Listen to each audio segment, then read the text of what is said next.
Yes, you can specialize through the military. You can apply if you want to. You can also apply to either a military-specific program, or you can also do a normal program, but then your commitment to them doesn't start until you're done with residency. The only thing that's different between military and private office, number one, you don't have to worry about finances, which is great because it's paid for. So like you can always give the patient the best treatment possible. Number two, they're not going to sue me, so that's great for 4 years. Like we're all on the same team, which is as a new grad, that's nice to know and comforting, and you can have that confidence going into treatment. I'm not a person who is like, it's my way or the highway, it's my diagnosis, deal with it. That's how you successfully treat patients and have an awesome office culture, is that, if there's a disagreement or if there's a discussion that needs to be had, like, let's have it so everybody's on the same page. Get ready for your unofficial dental hygiene podcast. These are the tales of two hygienists, one East Coast RDH and one West Coast hygienist. Listen as they tackle the profession of dental hygiene with humor and enthusiasm.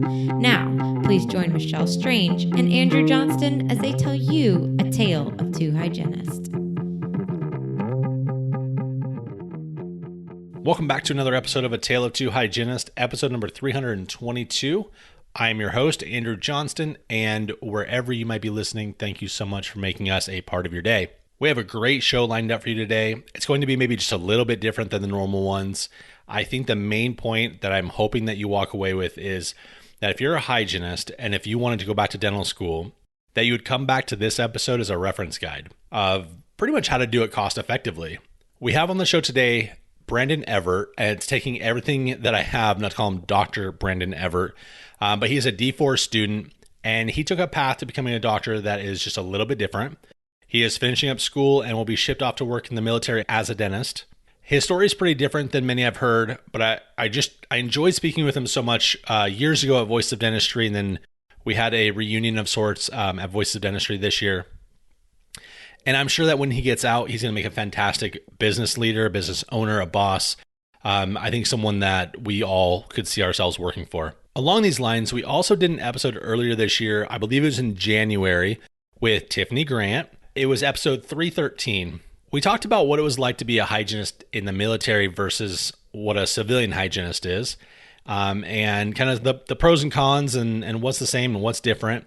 So if this topic of military dentistry is just intriguing to you, make sure you go back and check that one out. Tiffany was really fun to record with and just has an amazing attitude on life and on being a hygienist. So don't miss that one.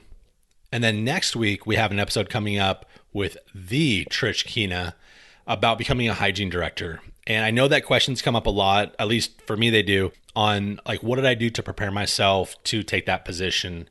Or what do I need to be studying, or what was my career path and kind of like my journey through it. And, Trish is a great friend. And so it was fun to kind of compare notes a little bit during the interview and just kind of see what she was thinking and where I was thinking and where I was coming from, where she was coming from. That I think, well, I don't want to spoilers, but I think it's interesting that everyone has just a different path and that it is very attainable if that's your goal. So we really wanted to bring you that kind of an episode. So make sure you hit that subscribe button so you don't miss it. And look, I know that this should be pretty standard. Everyone should know already, but hitting that subscribe button allows your phone and tablet just to go ahead and auto download that next episode. So you don't have to click the button every single time. It has been a little bit, by the way, since we've had a review. So if you have a minute, can you hit pause for me? Go to that review section of your podcast app and leave us a note. We really appreciate it. And when you do that, it helps us to stay relevant in the hygiene podcast searches, so other people can find the amazing guests that we bring on and hear their stories. So last week on the show, I mentioned that I was seeing a lot of laser course posts in social media, either people taking them or just having completed one. They have their little picture of their certificate. And I asked you all if that was a topic that you were interested in, and we posted on social media. The percentage of the responses were kind of surprising to me, a little bit shocking. Before I say what it is, just like I want you to pick a number in your mind. How many people out of 100% would want to hear more about lasers? Because truthfully, I was guessing about 50-50 and I was way off. Everyone, it was 91% said yes and only 9% said no, they were not interested in that topic. And I am shocked. But we're hearing you. And we will see if we can get another episode on lasers lined up for probably a little bit later on in the year. Probably, truthfully, end of summer, beginning of fall. We have a lot of really good topics and guests lined up already. So it's very exciting. This week in social media. So, look, this segment, in my opinion, it doesn't always have to be about dentistry. I'll probably generally go dental adjacent for most of the weeks that we do this, but I don't think that it has to always be. There's so many things. It's my feed that I see from my friends and the groups I'm a part of, and most of them are dental, let's be honest, but some of them might not be. But you know what I love about social media, or I guess the thing I love in social media, is that we all have that one crazy friend that does meme dumps, like several times a week. And these aren't just your general memes. These are the ones that you are all of a sudden taking your 10-minute break in the middle of an endo procedure because you know they're going to be that good. Or you're giving, which I know we don't all do endo, or you give your patient another half cart and you set them up and you're like, look, we're going to do your SRP in here in just a minute, but I need you to be really good and numb. And then you run off to the break room so you can scroll down and watch all these. And I feel like the memes are generally a mix between like tame and then incredibly irreverent. Ones that you hope that your coworker isn't looking over your shoulder because you don't want to be called into HR or your manager's office again. But at the same time, you hope that that other coworker is looking over your shoulder so that you can laugh like children together. It's all about a tasteful variety. And there are several people in one dental group that I'm a part of that they do it really, really well. And then there's one individual, while we're not close friends, I just want to show my public appreciation for Kimberly Ann.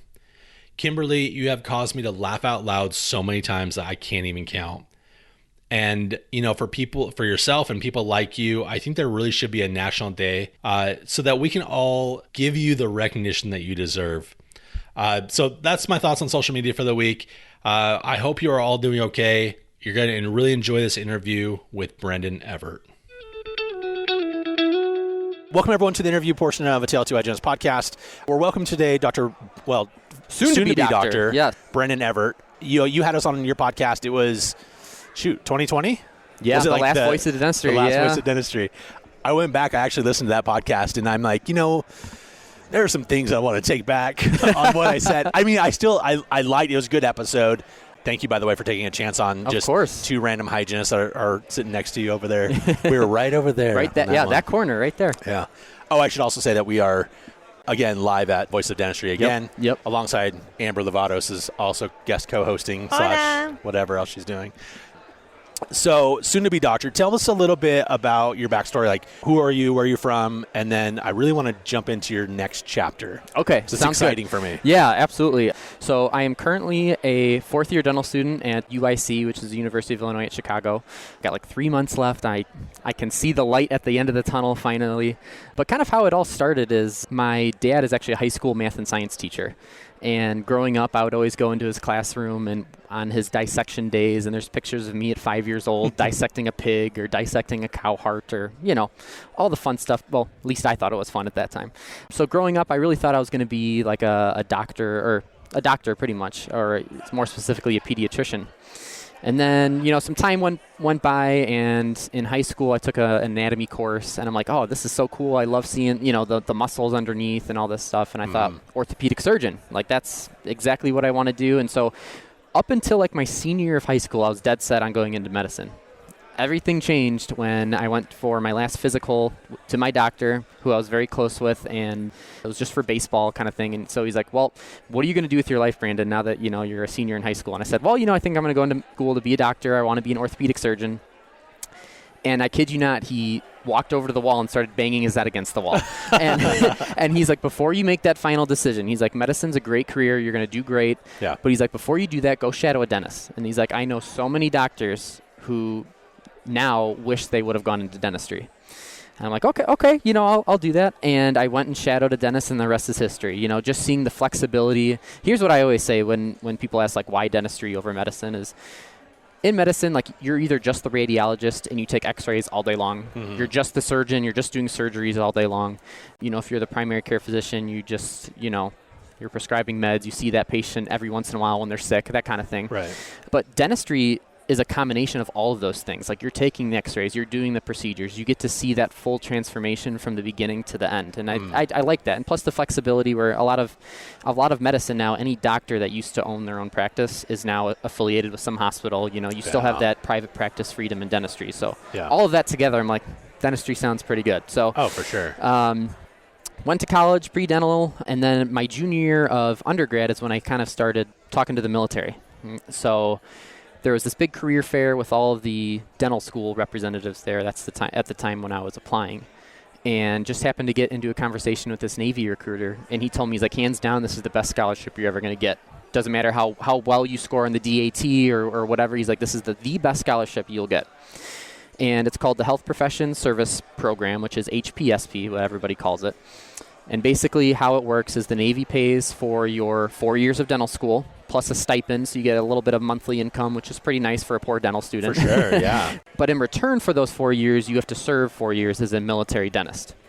So while you're in dental school, really your only obligation to the military is get good grades, study hard, and do your job that you need to do to be a competent dentist coming out. So do you have to turn in like progress reports to them? Like, hey, this is where I'm at? Not towards the end you do. Okay. Like, I think I just submitted, like, you had to submit your board's report that you passed and everything like that. So I submitted that, and the school can actually, I think I signed something at the very beginning. They can contact the school at any time and pull my GPA, pull my records, whatever. Sure. So I'm sure, even though I haven't been notified of it, I'm sure they've checked in on me and whatever. Yeah.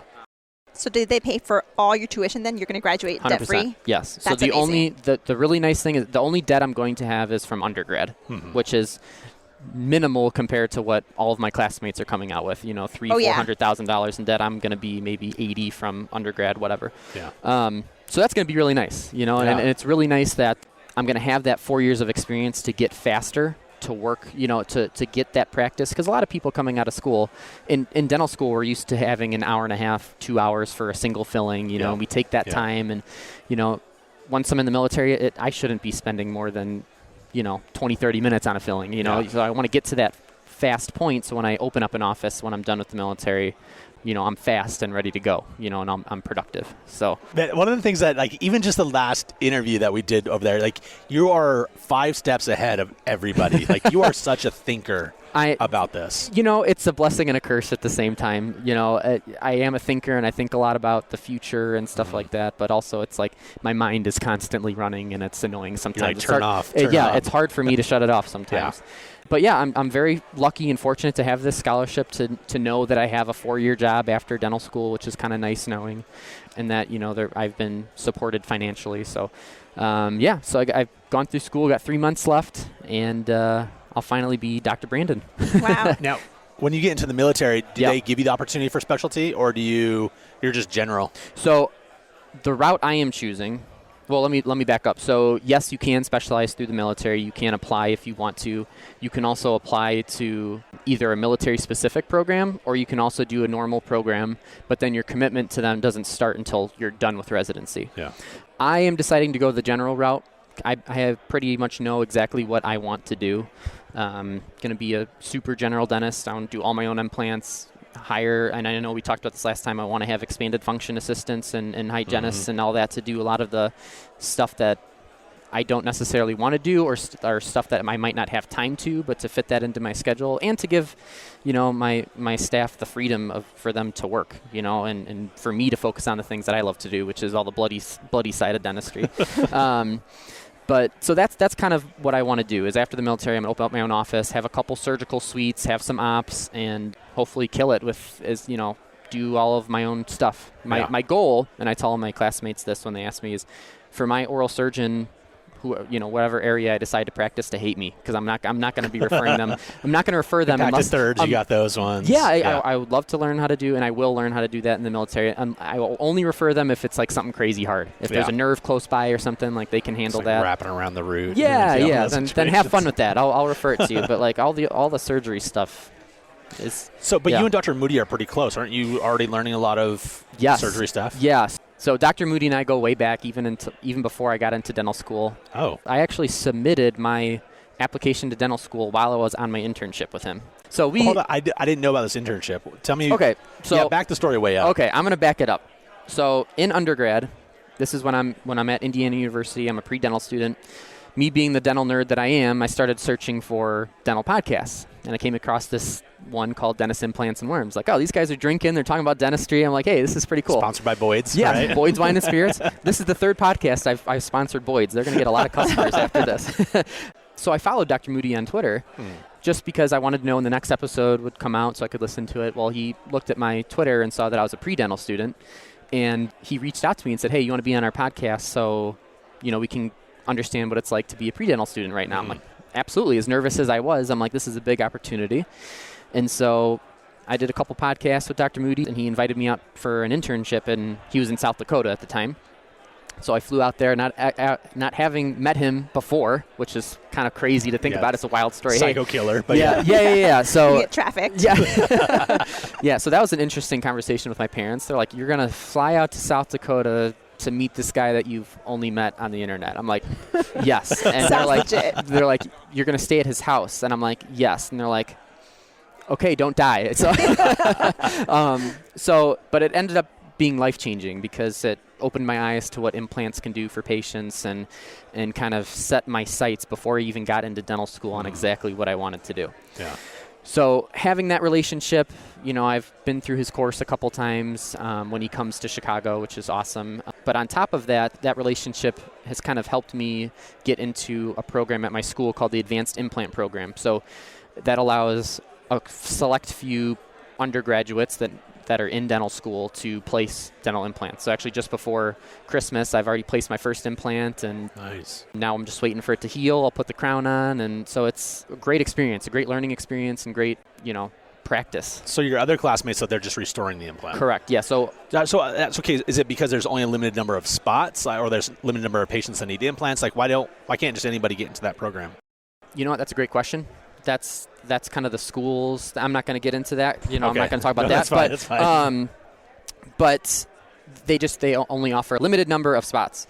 Sure. Everybody has to restore an implant, so we all get experience with custom healing abutments and putting on the final crown and the delivery of an implant crown, but not everybody gets to place them. I think it's because it has to be supervised, the surgery. They have to find residents who supervise the students while they're placing implants, and that can get kind of chaotic, I'm sure, if every single student were to do that. Yeah. But fortunately, I was able to get into the program, and the resident that got assigned to me was super awesome. He's a prosthodontist, and he's also doing a 1-year fellowship in oral surgery. So, I got his prosthodontist side of things. I got his oral surgery side of things. What's really cool is that we actually developed, him and I, a digital protocol now that everybody else is going to be using at school. Ridiculous. It's like a super student. So, well, here's the thing. Is that, this digital stuff is not new. Right. It's been around for a long time, but it's at a dental school, that's unheard of, because dental schools are kind of lag a little bit behind.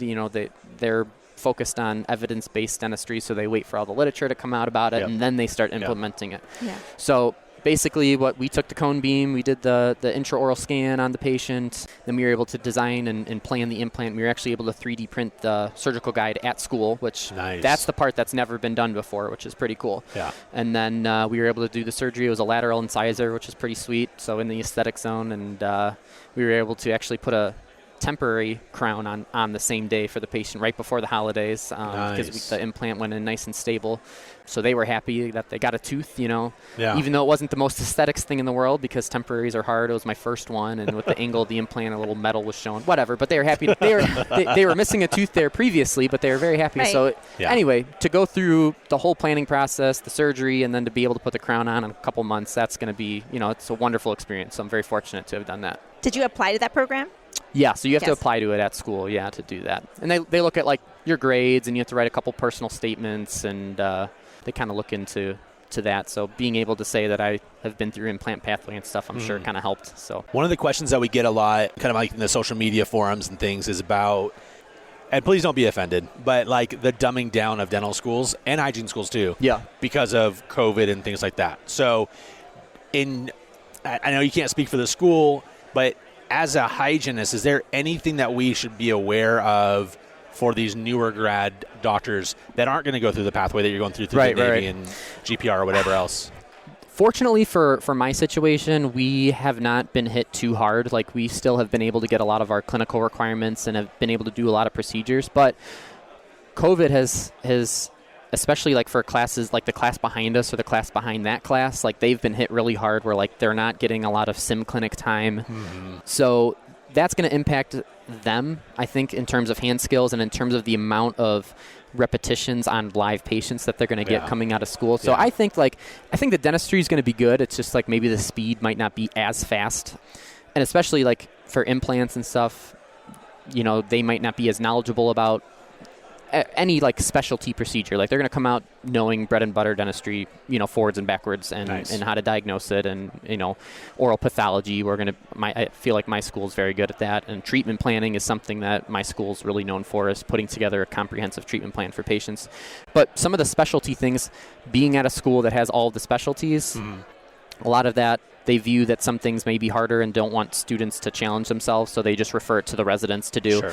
Because the residents also need repetitions on those harder cases. So sometimes it's harder to get a harder, more challenging case sometimes. Yeah. But if you really push for it and you're kind of annoying about it, they'll let you do it, which I've done a couple times. But squeaky wheel man gets the grease or whatever. But yeah, I think that's the biggest thing about new grads. I think, you know, one thing to get into your kind of sphere of hygiene and assisting and stuff like that, I was able to have a couple external rotations. They kind of canceled it for the class behind us, but they actually re-implemented it at outside clinics. So like for the first time ever, I was able to work with hygienists and work with assistants, and I'm like, wow, like I have help.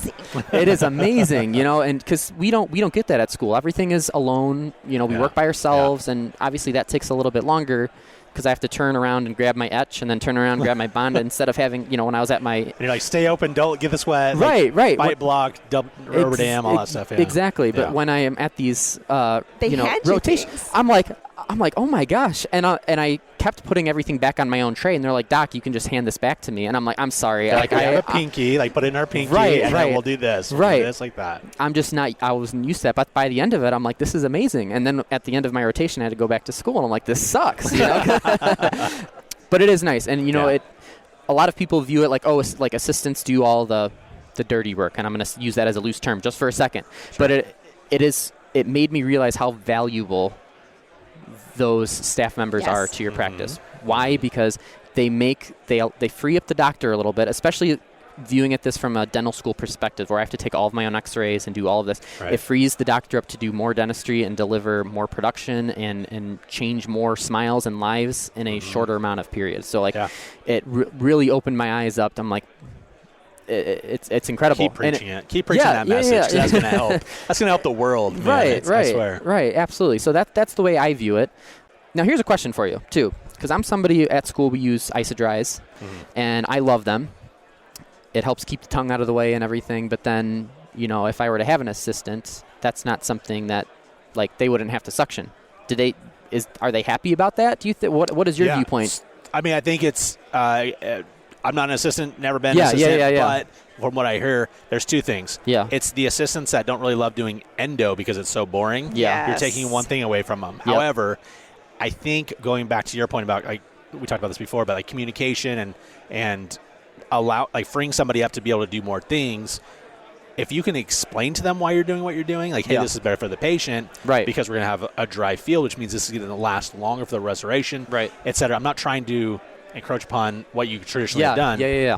While I'm doing this, you can go ahead and do this, or you might actually be able to take a break and go get a drink and go pee. Like, and like right now with COVID and all our employees getting COVID and being short-staffed, and we're already short-staffed just because we are. Yeah, exactly. And then everybody's getting sick. You need things like Right, which is nice because I feel like at least while I'm prepping, I can have the Isodry going. Yeah. I can prep pretty much by myself, and the assistant, hygienist, whatever, you know, they can free up to do something else, prepare the next chair, go do a prophy, whatever, you know, and then when I'm ready, they can come back and help during the restoration process. I feel like, especially like you said, that's a great point that we're understaffed now and it's hard to find work. Like, you could survive using those Isodries on fewer staff members than, you know. For sure. Yeah, I was just interested how that technology is viewed, because I feel like it kind of takes away something from the assistant, but at the same time, it's more productive and helps the patient. I think they appreciate it. Yeah. Okay. Well, that's good. Yeah. You're investing in me, so I don't have to like sit there and hold the suction like this for forever. Yeah. Okay. I think they'll like it. Yeah. But look, I mean, everyone's a little bit different, right? Right. Yeah. So I want to talk a little bit more about your military next step. Absolutely. Navy, right? So Navy. Are you planning on being stateside, or is this an international? Yeah. So, well, I spoke too soon. I'm going to talk about my first year because I don't know anything after my first year. So basically how this is going to work is I'm going to graduate from dental school end of April, early May. Sometime after that, which I still don't know yet, I'm going to go to officer school in Newport, Rhode Island for 5 weeks. Basically, is that like boot camp? It's not boot camp. They kind of kick you around a little bit. Like you'll still wake up early and go on runs and stuff. But the majority of that is lectures and like learning the ways of the Navy, the hierarchy. You take some basic like warfare classes, some naval firefighting classes to put out a fire on a boat if you need to. Yeah. It's it's basic warfare in the dental chair. Yeah. It might happen. Look, we might have it. Yeah. Well, hey, you never know when you're going to need to use a handpiece as a weapon. I guess, right? No, but the thing is like even though you are dentists, if you need to be called upon to do something else, like you're ready. So there's some physical fitness in there, but there's a lot of lectures and other things like that. So that's Newport, Rhode Island for 5 weeks. Sometime after that, after I graduate from officer school, I will report to my first station. So my first station, it's called a Credentialing Tour, which just means basically you're at a more populated base, so it will be stateside. Mm-hmm. They have a little bit of supervision on you coming out of school just to see how you are, what your hand skills are like. So I got stationed in Parris Island, South Carolina. So my wife and I are going to move down there whenever I finish my officer school. So it's a Marine base. So the Navy doesn't only do Navy, it also does Marine dentistry as well. And Parris Island being like a major recruiting station, there's going to be a lot of 17, 18, 19-year-olds needs their wisdom teeth out, which is great for me. All the bloody stuff, you'll learn how to do the impacted teeth and all that stuff, and that's what I'm going to push for. Even if I have to be, like I said, if I have to be annoying about it to let somebody do it, but I want to learn. That's, But, of course, a lot of drill and fill, a lot of endo, that kind of thing. And there's not going to be, unfortunately, too many implants along the road because, like, the needs of the Navy is get the work done so they can, you can ship people off to where they need to go. So it's not like you can place an implant and bring that person back randomly 4 to 6 months later to restore it or whatever. Sure. But, yeah, so that's kind of how that first year is going to work. I'll just be there working 5 days a week. The only thing that's different between military and private office, number one, you don't have to worry about finances, which is great because it's paid for. Great, so like you can always give the patient the best treatment possible. Number two, they're not going to sue me, so that's great for 4 years. No malpractice. Right. We're all on the same team, which is as a new grad, that's nice to know and comforting, and you can have that confidence going into treatment. And also, like our schedule starts much earlier, from what I understand. I think the first patient will sit down 6:30, 7:30, somewhere like early day, but then you're done early, which is nice. I'm a naturally morning person. I wake up. You seem that way. Yeah, you seem energized. My wife hates me, so like I wake up at like 4 a.m, and I'm on the treadmill by 4:15. Oh my gosh, that's too early. Right. People think I'm nuts. I get it, but then 9:30, 10 o'clock rolls around and I'm passed out on the couch. So like I get tired, quicker. But that's kind of how that's going to work. After that, everything kind of opens up. So I don't know like what the other possibilities will be. I know there's Navy bases in Spain and Tokyo. If you wanted to go international, I don't necessarily want to do that, but like if I have to, that's a possibility. You could be stationed. Go to Tokyo. Same. Spain too, though. For real. Yeah. Practice my Spanish. Yeah, there you go. Get better at your Spanish. Record some podcasts. Yeah.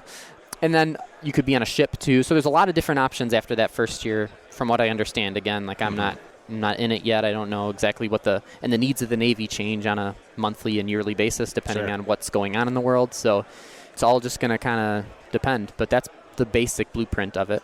Yeah. Do you feel like this is a good path? Like, let's say a hygienist is interested in becoming a doctor. Mm-hmm. Like, is this a path that hygienists should be considering?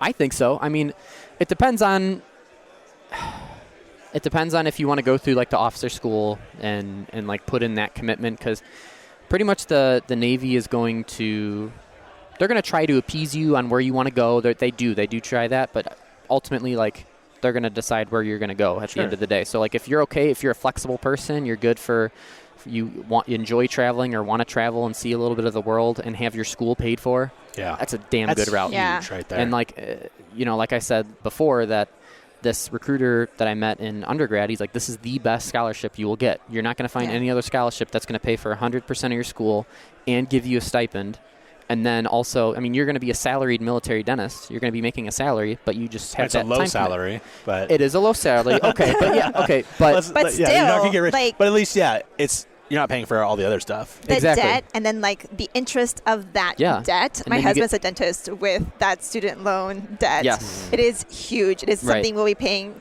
forever and Yeah. ever. Yes. So for people who maybe didn't plan like you did, when they're in dental school, can they still apply for these things after they graduate from dental school? Can they still apply? They can. I think from what my knowledge is there's a 4-year scholarship and a 3-year scholarship. So you either have to apply before you get into dental school or apply your first year. The 4-year obviously is all expenses paid. All 4 years of dental school are paid for, books, everything, and then you give 4 years back. On the flip side, the 3-year is that you're on your own for your first year of school. You pay for it, but then whatever branch either Army, Navy, or Air Force will pick up the last 3 years of school, and then you give them 3 years in return. Mm-hmm. I don't know anything about like a 2-year or 1 year. I don't think that exists. So if you're interested, this is something that kind of has to be on your radar a little bit early on or within your first year of school. Dang, if you want to I be was able ready to do to that. like ship my husband off. See ya. But yeah, when did he graduate? It's been a bit, right? In 17. Yeah. Okay. I know. Okay. And he's getting Yeah, old. it's okay. It's 5 years later, but honey, I need you to go enlist, please. pay that school back. Yep. Okay. I want to talk about podcasting for a bit. What's the name of your podcast? Extracting Wisdom, just next door. It is just next door. Is this something you're going to be able to continue on doing? Oh, absolutely. Okay. So this is something I don't know in terms of military, like what I will and will not be able to like talk about. But yeah, this is definitely something that I want to continue, and like look how many connections you're able to make, and different people you meet through podcasting. So this is definitely something that I want to keep up and keep going, because it's a great connection builder. You build friends, and every time you come to meetings like this, like you meet more people and you see the people that you met last time, and it's a great time. It makes it more fun. Yeah. So I feel like Richard did some stuff, wasn't he? Well, yeah, he was a military recruiter though. Was he actually in? I feel like I don't know. Dr. Lowe, not Richard. Dr. Lowe. I knew who you were talking about. Yeah. Sorry for our audience. I should be more respectful for doctors. I don't know. I know he was a recruiter. I don't remember what his, like if he was enlisted or not, or commissioned or not. I don't know. It's a good question.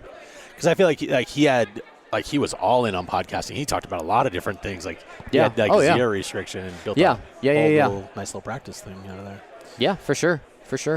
Yeah. What other questions do you have about hygiene? So by the way, we did just have I can't remember which branch she was in, but it was military hygienist. Yeah. Talked about her experiences on one of our last episodes. So go back and check that out. Yeah. So you can know what to expect when you're going in. Right. But what other questions do you have about like hygiene, about the roles, responsibilities, anything else that we can help you with? Let's see. How do you like doing SRPs? Do you know how many? I like doing them. So here's my question. If I have the right equipment. Yeah. If, not like I attempted at this clinic that was called like something like Soft and Gentle. And I was like, the only reason you were like Soft and Gentle is because those instruments were so dull. You weren't actually doing anything. That's why you were so soft. It was so and gentle. gentle. You couldn't even burnish it. It was Exactly. so dull. It was just like, you're not You're doing just jumping anything. right over it. Yeah. So if I have like sharp instruments, right instruments, right. If I have the right and the amount of time. Time to educate my patients about why we're doing this and what the follow-up looks like and what they're required to do, then I do love it. Right. Do I want to do like a ton in one day? No. Yeah. But I mean, I feel like the problem that I have, not with SRP, but like just bigger picture, is diagnostics. So there's too many times when it really is a perio patient that ends up being bloody prophy, right? Mm-hmm. That's the biggest complaint that we have as hygienists. Is doctor came in and said, now you won't see this in the military because everything's paid for, but when you have insurance that you're battling, there's bone loss, there's bleeding, and there's pocketing. Like it doesn't matter how much calculus they have that they do or they don't. But like that's a scaling and root planing patient, and then perio-maintenance, right? But then a lot of the times, like I feel like I don't care about the actual scaling and root planing part, right? Instruments, all the things I need to do the job, fantastic. I love it. Patients heal up. That satisfaction that you get from like elevating a tooth out and like, it came out. It's the same thing that we feel on a clean root surface, right? Oh, and you know what? I will say I did an SRP yesterday. I still love doing SRPs. Are they fun? They're fun. They're so much fun. And you know what? It's nice. It's a nice change of pace. Like you're not doing an extraction or like a restoration or anything. It's nice to just grab the Cavitron and just go to town on some calculus. Just like it is awesome.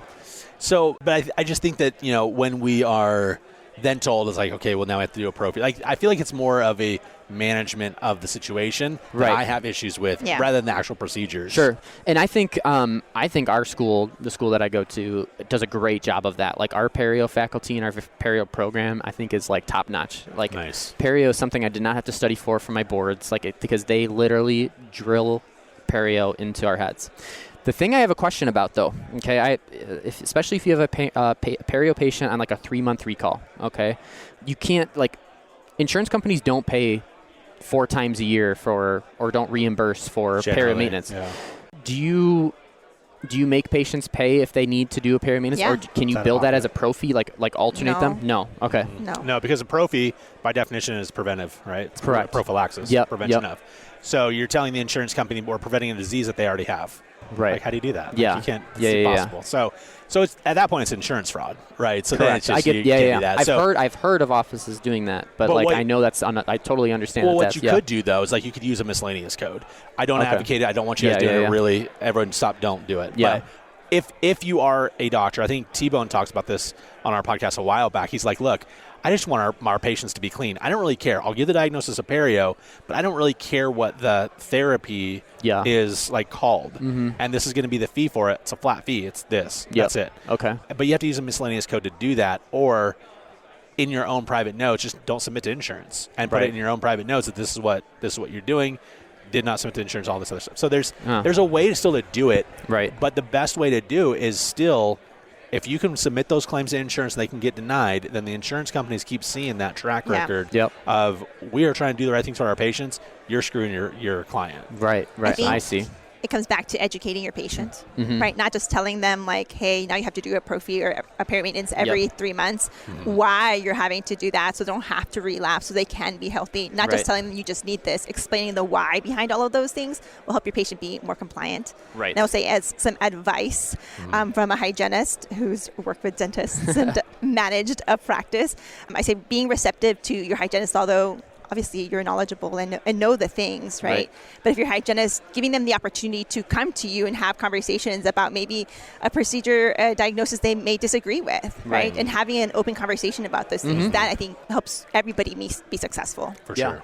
Trust me, I am not somebody like, I'm not a person who is like, it's my way or the highway, it's my diagnosis, deal with it. That's how you successfully treat patients and have an awesome office culture, is that if there's a disagreement or if there's a discussion that needs to be had, like, let's have it so everybody's on the same page. Here's the thing, though. Like, okay, I'm glad that you said that. Yeah. But we knew this back in 2020 when we talked to you. Yeah. You're not going to have those conversations in the same way other doctors will, because you're already thinking there. You're already there. Right. Like, your practice, when you get out and you establish your own thing, like, it's going to be...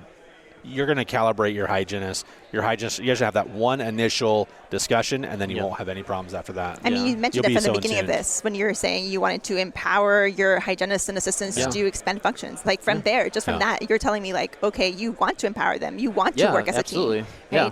We need all dentists to do that too.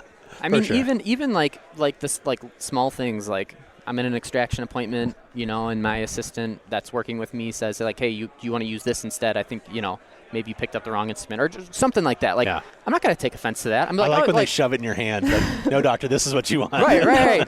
Or like, just whatever aren't situation. We working on the right side? Oh, my gosh. The other number 3, doctor. Yeah. Like, whenever those comes up, like, the doctor shouldn't take offense to that. Like, we're a team. We're a team. Speak up. We're all on the same team here. Like, I appreciate that. Like, let's get back on track. Maybe, people make these little tiny mistakes. Like, I'm looking at the wrong tooth before we start, or like I pick up the wrong instrument, or whatever. Like that's how you get. That's life. Yeah, that's life. Yeah, and that's how you have to. You got to lean on each other too.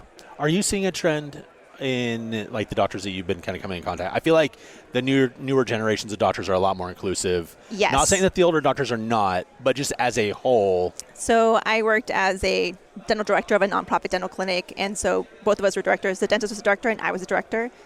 Amazing. She graduated in 2016. We could talk about anything. We were absolutely a team. Nice. We could disagree on things, but we could talk through it, and she would take what I had to say and I would take what she had to say. I do see that.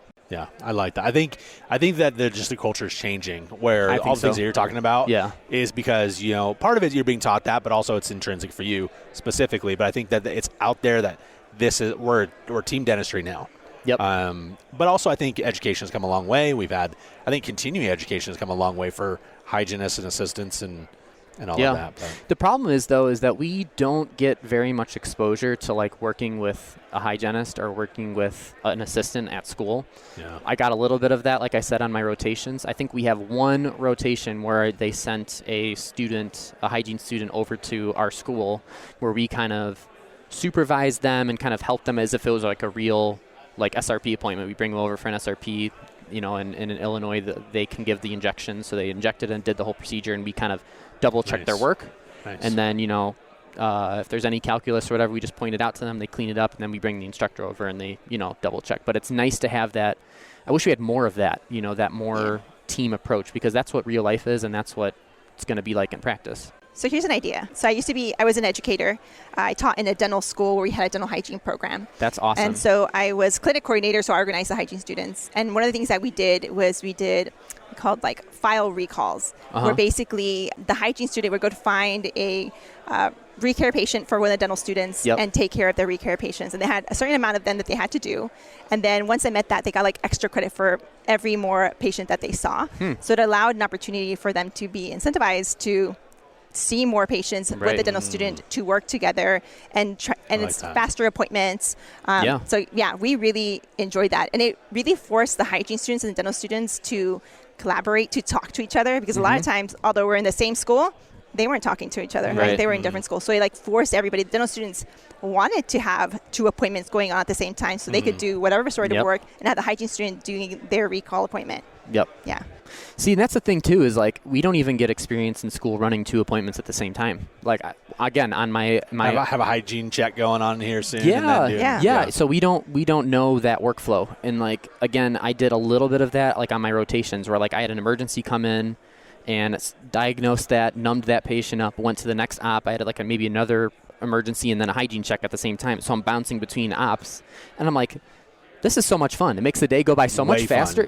Way faster. It's fast paced. Prepares you. Right, and it does, and it prepares you. So like that's what I'm excited for, is that fast pace. Like, I like a little bit faster pace. And the worst part is like, worst part of dental school, in my opinion, is like prepping. Once you're like a 4th year and you're pretty, I wouldn't say you're faster than you started at prepping. So you're like, go in, do your prep, and then you got to wait like 20 to 30 minutes for somebody to come over and check it. Yeah. Yes, and I'm like, you could be done by now. And like on the rotations, they trust you a little bit more. They watch over your shoulder, but it's not as like, you're not as under a big of a microscope as you are at school. So like, you're like, wow, like you can move so much faster when you don't have to wait 30 minutes for an instructor to come by to like check. So like those are so many things that like from a dental student perspective that I'm so excited for graduating. I would like to see, honestly, though, is it's great that we have like, hygiene and assisting, working with doctors or dental students. I would love to see established hygienists go into there and really help them, because I feel like there are some dental schools who do that. Blind leading the blind sometimes, I think my husband's dental school, they had a hygienist, and my dentist who I worked with, Dr. Janice Wynn, amazing. She went to school in Arizona. They had hygienists checking their perio treatment. Interesting. And they said they were hardcore. Kind of like that. I like it. I like it. Congratulations, by the way. You got married this last year, yeah? I did. Yeah, thank you so much. Awesome. I got married in June. So June what?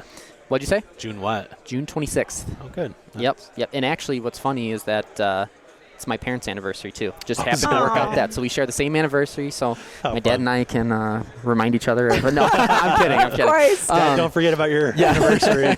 That's funny. No, but it was great, and it was a long time coming. I've been with my wife. We were together sophomore year of high school. So like we're an old married couple already. So she's been through undergrad with me and dental school with me, and so it's been awesome. Is she a planner like you are? She is very much a planner. Nice. We are planners in different ways. So, like, when it comes to, like, school... Such a politically correct way of saying No, but it's 100% true. When it comes to school... We're going to send this to her. ...and dental, like... Sydney, if you're listening to this, you know it's true, okay? So, when it comes to school and, like, dental, like, I am, like, 100% organized and everything. Yeah. When it comes to like personal stuff, like, oh, like, hey, like, do you remember like we have this thing on like the 15th? I'm like, Typical what? man. Yeah, it is. I think it's definitely a guy thing. But like, so when it comes to those kind of things, I'm terrible at. Yeah. She's very good at those. Like, somebody will say like a date, and she has it in her head, and they're like, oh, you know, like next Tuesday, like we're doing this, or like next weekend we have this going on. Yeah. But then she'll ask me like, hey, do you remember we have that thing? I'm like, I don't remember at all. That's why it's our partnership, man. Right. So we definitely balance each other out. Like, I'm a morning person, she's a night person. It's get the whole yin and yang total package. So yeah, I love that. Yeah. Well, good, man. So thank you for your time. If people want to check out your podcast or just follow your journey, where can they find you? They can find me. They can check out my podcast. It's called Extracting Wisdom. You can find it on iTunes. I post it to YouTube periodically. So just search it at Google and whatever platform you like to listen to. Go ahead and check it out. On Instagram or any other social media, you can find me at Brandon Evert DMD student. It says student at the end. Okay. Pretty soon, as soon as I graduate, it'll be Brandon Evert DMD. I'll chop the student off. So you go ahead and follow me there. I've been posting a lot of different cool things. Different guests I've had on my podcast. I'm doing a suture Sunday, so every Sunday I'm posting a different suture type. So I've posted 2 of those already, and I got a couple more in the works. So that's awesome. Anything bloody, surgical, I'm into. So I like bloody. Yeah, I love it. Yeah. Especially SRPs. You gotta like bloody, right? Yeah. Awesome. Well, thank you very much. Absolutely. Appreciate it. Take care.